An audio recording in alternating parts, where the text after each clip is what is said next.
In this lesson, we're going to go over how we can import an existing project into our Eclipse workspace. So we'll need the Infinite Skills Password Manager.zip file from our resources. Go ahead and get that file and extract it somewhere on your desktop. Now it doesn't necessarily have to be in the Java Projects folder. I'm going to extract it onto my desktop.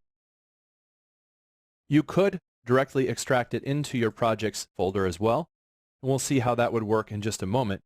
But now let's assume that we haven't done that. So we want to add our Infinite Skills Password Manager project into our current environment. So what we need to do is import it.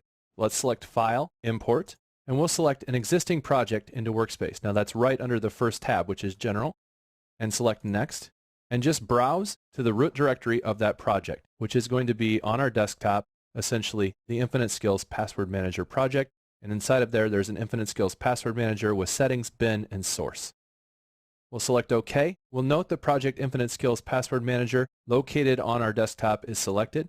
And here's the really nice thing. Since it doesn't already exist in my workspace, and I want to keep all of my projects together, I can simply select Copy Projects into Workspace. When I do that, it will then make a copy of the files and folders so that I won't have to worry about that, and I still have my original copy saved in my backup location.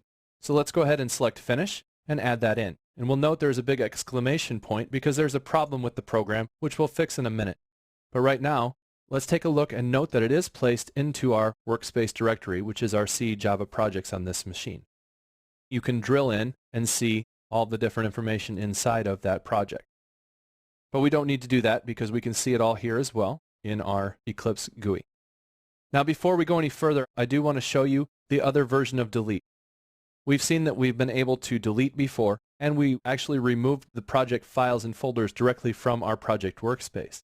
But if we were to select delete and not check the box, what we can see if we leave this box unchecked is that we simply get it removed from our Project Explorer, but the files and folders still live in our workspace.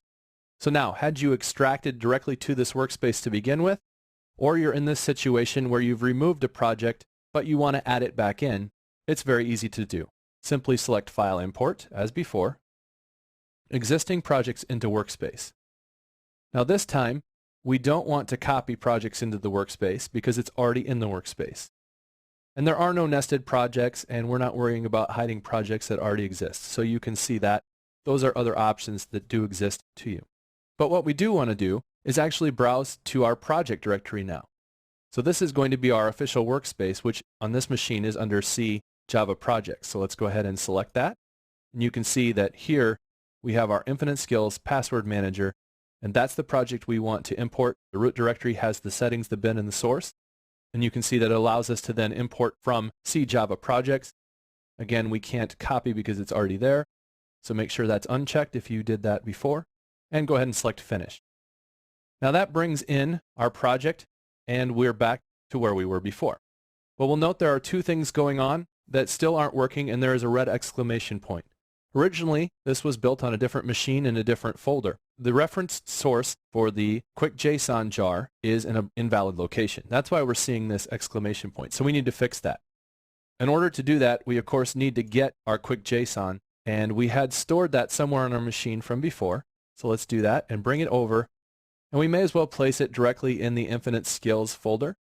Now, if you wanted to, you could create a shared folder somewhere where you keep a common list of jars and import from there as well.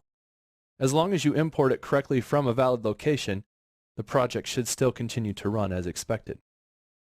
And the last thing we need to do then, in order to make the jar work, and also to make sure that our unit testing is going to work, is we need to configure our build path. So let's right-click on our project and select Build Path, Configure Build Path. And what we'll see is that the quick.json jar is referenced from a different drive, a different machine, which is fine, but it doesn't work on this machine. So let's go ahead and just remove it. And we'll also see that the JUnit 4 is already included. If that wasn't there, we would need to add the library. So I'm going to remove that as well. You don't need to do that on your machine. You can just watch what I do to get that back. So here we have the ability once again to add our external jar. So we want to go to our Java projects folder and find our quick.json-1.0.2.3.jar, or wherever you stored it. As long as you have it stored somewhere, you could reference it and bring it in. It now has a valid path. the last thing I need to do is make sure that my JUnit testing is going to work. So again, that library was already included, but I removed it just to show this. So here I'm going to add the library, and I'm simply going to select JUnit. Now that allows me to have JUnit 4, JUnit 3, and we're going to continue to use JUnit 4. So that completes our setup of the project. At this point, we should be able to run the project. We could look into the files, find what the tests are doing, determine what these tests are running, and run some of these tests if we'd like to. And that would give us the ability to make sure that our project is working as expected. What I'm going to do for now, just to make sure everything's working, is just select Run Program. You will see on the first run, until we have set up some passwords, an IO exception print in the stack trace. That's okay, that's expected. But it looks like we're up and running. And even if we go here, we have the form, but there's no data in it at this point. That's fine. Let's go ahead and exit out of this. But basically, at this point, we've seen everything that we need to see in order to import and get our project up and running and configure that build path to make sure that the jars are referenced correctly and our libraries for our unit testing is set up.